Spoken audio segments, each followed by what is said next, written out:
Bismillahirrahmanirrahim. Assalamu alaikum. Ji students, today I'm here to talk about how you can make your exam day successful. Yes, I have 8 key points that you can make your day successful. जी, इसके अलावा आपका paper आजकल second year के paper start हैं, आपके paper आ रहे हैं smart syllabus के अकॉर्डिंग या आउट ऑफ स्मार्ट सिलेबस। इसके बारे में हम डिस्कस करेंगे क्या आपको एग्जाम डे पे करना है क्या नहीं करना। जी, इसके बारे में मैं आपके पास 8 की पॉइंट्स हैं मेरे पास जिसकी मदद से आप अपने एग्जाम डे को सक्सेसफुल बना सकते हैं। जी, ये 8 की पॉइंट्स क्या हैं ये हम डिस्कस करते हैं। First of all, pray for yourself. आप अपने आप के लिए अल्लाह ताला से दुआ करें। दुआ करें कि आपका दिन अच्छा गुजरे, अल्लाह ताला आपको कामयाबी अता फरमाए और अल्लाह ताला आपके दिमाग को रोशन करे। आपका जो आपने चीज़ें याद की हैं वो आपको याद रहें और आप लिख सकें। बी रिलैक्स, आपने रिलैक्स रहना है। इसमें एक दो फैक्टर्स हैं कि आपकी नींद पूरी हो और आपने नाश्ता किया हो। ऐसा ना हो आप उठें और कुछ खाया भी नहीं और आप पेपर देने चले गए हैं, ऐसा नहीं करना आपने। Pray for yourself, be relax. First step is done. Now comes to second step. Second step, what is second step? Prepare your bag, the most important step. ये बहुत ही इंपॉर्टेंट स्टेप है। प्रिपेयर योर बैग, आपने अपना bag prepare करना है क्योंकि अक्सर स्टूडेंट्स पेपर में कुछ चीज़ें लेकर जाना भूल जाते हैं जो उनको चाहिए होती हैं। आप एक लिस्ट बना लें। जी, एक लिस्ट बना लें। इसमें आपकी लिस्ट में 6 चीज़ें आ जाएंगी। First, your roll number slip. Put your roll number slip in your bag. Yes. Second, geometry box.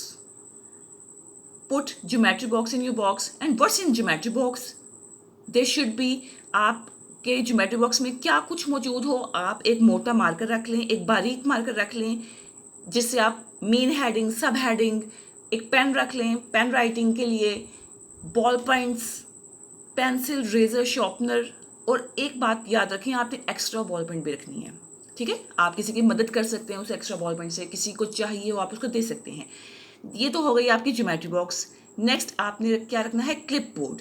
Clip board एहतियातन रख लें कि आपके पास कोई ऐसी चेयर नहीं होती जिस पे आप रख के लिख सकते हैं, या चेयर खराब है तो आपके पास क्लिप बोर्ड मौजूद हो। वाटर बॉटल, जी, वाटर बॉटल, बहुत गर्मी है, आपके पास अपनी वाटर बॉटल मौजूद हो। The most important last step, take your watch with you.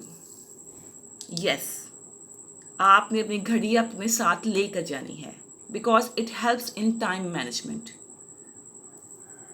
Time management is very important in paper as all of you know. So take your watch. Second step is done. Prepare your bag. Now comes to third step. What's third step? Attempt objective paper. Yes. First आपको objective paper दिया जाता है और ये है intermediate and matric के papers के लिए। बीएससी में चूंकि ऑब्जेक्टिव पेपर नहीं होता तो वो ये स्टेप स्किप कर सकते हैं। Time is short, don't skip anyone. जी, आपने 17 इसमें एमसीक्यूज आएंगे और आपने से 17 में से 17 अटेम्प्ट करने हैं। 20 मार्क्स आपके पास होते हैं, 20 मिनट्स आपके पास होंगे और आपने तकरीबन अंदाज़ा रखना है कि 1 मिनट में एक एमसीक्यू आपका डन हो और आपने ये सारा का सारा अटेम्प्ट करना है, इसको कोई भी छोड़ना नहीं है। Don't skip anyone. और आपने 2 पे टिक नहीं कर देना। कंफ्यूज हैं फिर भी आपने एक ही, ऐसा ना हो कि ए और सी दोनों पे लगाया हो। कंफ्यूज हैं फिर भी आपने एक पे ही लगाना है, 2 पे लगाने से आपको मार्क्स नहीं मिलेंगे। जी, आपने स्पीड तेज करके घड़ी को देखते हुए 17 एमसीक्यूज को 20 मिनट्स में सॉल्व कर लेना। उसके बाद आपसे ये पेपर ले लिया जाएगा।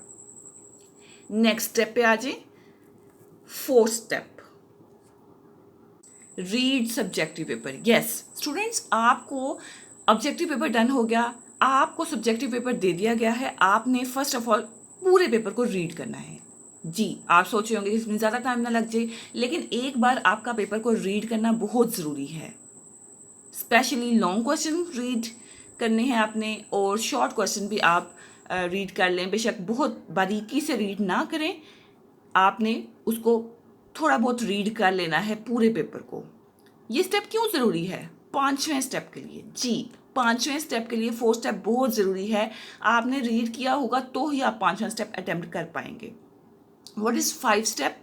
मेक अ डिसीजन, आपने डिसीजन लेना है किसके बारे में, विच क्वेश्चंस शुड बी अटेम्प्ट, आपको कौन से क्वेश्चन अटेम्प्ट करने हैं। यकीनन आपके पास पेपर में चॉइस मौजूद होती है, आपको उनमें से कुछ पिक करने होते हैं, सेलेक्ट करने होते हैं, तो आपने डिसीजन लेना है कौन से क्वेश्चन आपको आते हैं, कौन से आपको नहीं आते, क्योंकि आपने कुछ चीज़ें, कुछ चैप्टर चॉइस पे छोड़ दिया होता है और आप कहते हैं कि ये चॉइस में हम स्किप कर देंगे। तो आपको यहाँ पे फैसला लेना है कि आपको कौन सा क्वेश्चन शॉर्ट में और कौन से लॉन्ग में अटैम्प्ट करने हैं, कौन से आते हैं, कौन से नहीं आते। उसके लिए चौथा स्टेप ज़रूरी है, आपने यहाँ पे पांचवा स्टेप में फाइनल डिसीजन नहीं ले लेना कि आपने बस एक डिसीजन ले लिया और उसके अकॉर्डिंग ही एंड तक चलना है। आप एक डिसीजन लें ज़रूर कुछ क्वेश्चंस का, लेकिन वो थोड़ा बहुत चेंज भी किया जा सकता है बाद में। जी, now I am going to explain 6 step.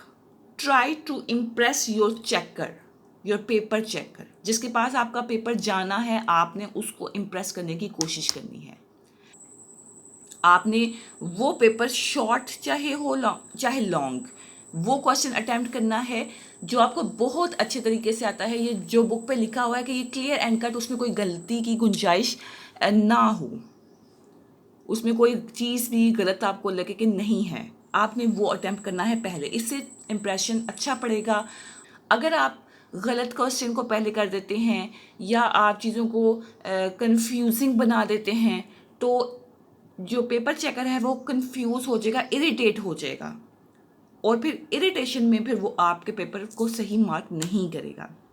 आपको मैं बात बताऊं कि पूरा का पूरा क्वेश्चन पेपर लिखने में 30 मिनट्स लगते हैं। आप करके देख लें, लिख के देख लें। जी, अगर आप सारे क्वेश्चन शॉर्ट लिख रहे हैं, लॉन्ग लिख रहे हैं, तो लिखने पे भी आपको 30 मिनट्स लग जाएंगे। है ये आपकी अपनी चॉइस है कि आप लॉन्ग क्वेश्चंस ना लिखें, शॉर्ट लिख लें अगर आप चाहते हैं तो। लेकिन अगर नहीं चाहते तो भी एक ऑप्शन मौजूद है आपके पास है कि आपने क्वेश्चन नहीं लिखना तो आप जस्ट उसका नंबर, लेकिन क्वेश्चन पेपर वाला नंबर लिखें। ओके, आई होप आपको इसकी समझ आ गई हो। 7 स्टेप पे आ जाएं, the most most most important step, don't leave any question. Yes, आपने कोई क्वेश्चन नहीं छोड़ना। अब आप सोच रहे होंगे कि आपको आते भी नहीं हैं, फिर भी अटेम्प्ट कैसे करने हैं। इसकी मैं आपको एक ट्रिक बता देती हूँ कि आपने लिखना ज़रूर है, क्वेश्चन नंबर लगाएं और उसमें चाहे एक लाइन लिख दें, आपने ज़रूर लिखना है। फॉर एग्जाम्पल, मैं स्टैट्स में आपको एग्जाम्पल देती हूँ कि आपसे पूछा गया है व्हाट इज़ मीडियन, आपको मीडियन की डेफिनेशन नहीं आती, आपको मीडियन का फार्मूला नहीं आता, फिर आप क्या लिखें। आपको इतना तो पता है ना कि मीडियन मिडल वैल्यू को कहते हैं, तो इसी को आप एक प्रॉपर सेंटेंस में एक्सप्लेन करते हैं, median is the middle value. ठीक है, आप बस इतना लिख दें, आपको इतना ही आता है, लेकिन आपने लिखना ज़रूर है। अब देखें, एक तरफ एग्जामिनर के सामने पेपर है जिसमें वो क्वेश्चन अटेम्प्ट ही नहीं हुआ, मौजूद ही नहीं आपके पेपर्स पे, तो वो उसके कितने नंबर देगा, 0। यस, वो आपको 0 मार्क्स देगा। लेकिन अगर आप उसके सामने क्वेश्चन नंबर लगा हुआ है और उसमें वो पेपर आंसर मौजूद है, यानी कि आपने अटेम्प्ट किया है, कोशिश की है अटेम्प्ट करने की, तो वो उसके नंबर आपको दे देगा। जी, वो फुल मार्क्स नहीं तो कुछ मार्क्स आपको ज़रूर देगा, और जो लाइन लिखी है वो ठीक लिखी है तो उसके कुछ नंबर्स आपको मिल जाएंगे, और वही कतरा कतरा करके आपका इंशाल्लाह दरिया बन जाएगा। मैं आपको बता दूं कि आपने एक्स्ट्रा क्वेश्चन अटैम्प्ट करने हैं या नहीं। जी, एक्स्ट्रा क्वेश्चन अगर आपको पहले तो वो करें जो आपको अच्छे आते हैं, वो करने के बाद अगर टाइम है तो आप एक या दो शॉर्ट क्वेश्चंस और एक लॉन्ग क्वेश्चन, मैक्सिमम आप एक ही एक्स्ट्रा क्वेश्चन अटैम्प्ट करें। क्योंकि now students come to last point 8, number 8, recheck all the paper. जी, अब ये आपके स्टेप आपके टाइम पे डिपेंड करता है कि आपके पास कितना टाइम बचा है, उसके अकॉर्डिंग आपने अपना देखना है। अगर ज़्यादा टाइम बचा है तो आप सारा पेपर एक बार दोबारा से देख सकते हैं, अदरवाइज जस्ट आप अपना रोल नंबर, नेम और जो स्टार्टिंग इंस्ट्रक्शंस होती हैं जिसको आपको फुल करना आता है, सब्जेक्ट नेम, डेट, अपने सिग्नेचर वगैरह, वो सब चेक करें ज़रूर, क्योंकि इससे मिस्टेक होगी, पूरा पेपर ठीक भी है तो आपको नंबर नहीं मिलेंगे क्योंकि आपने रोल नंबर नहीं लिखा अपना। ठीक है, इसलिए आपने रोल नंबर, नेम, ये सब दोबारा से एक बार चेक कर लेना है पेपर देने से पहले। अगर टाइम नहीं भी है तो भी, टाइम है तो आप अपने क्वेश्चंस को भी देख जी, आपने एक बार देख लेना है कि आपने सारे क्वेश्चन अटेम्प्ट किए हैं या नहीं, या कोई क्वेश्चन मिस तो नहीं हो गया। जी students, try to follow these 8 steps and make your day successful. एक चीज़ तो रह गई है, मैंने आपको ये नहीं बताया कि स्मार्ट सिलेबस से पेपर आ रहा है या नहीं। मैं आपको बताऊं कि अभी रिसेंटली जो सेकेंड ईयर का पेपर हुआ है, फर्स्ट पेपर, उसमें सेकेंड ईयर का स्टैट्स का पेपर, उसमें स्मार्ट सिलेबस के अलावा पेपर आया है। लॉन्ग क्वेश्चन में 2 पार्ट आए हैं और शॉर्ट में भी थोड़ा बहुत आया है। लेकिन अब इससे आप परेशान मत हो जाइएगा कि अगर आपके पास ऑप्शन है वो चॉइस पे आप छोड़ सकते हैं तो आप उसको चॉइस पे छोड़ दें, वेल एंड गुड। वो ज़्यादा अच्छा होगा कि आप उसको चॉइस पे छोड़ें और जो आपको आता है आप वो अटेम्प्ट कर लें। ठीक है, ये ऑप्शन ज़्यादा बेहतर है। लेकिन नहीं आता तो फिर आप वो करें जो कि आउट ऑफ स्मार्ट सिलेबस है, और हो सकता है कंप्लेंट करने पे आपको उसके फुल मार्क्स मिल जाएं। जी, इंशाल्लाह अल्लाह ताला आपका पेपर बहुत अच्छा कर देगा, आपको कामयाबी अता फरमाएगा। Thank you so much. अल्लाह हाफिज़। Best of luck students.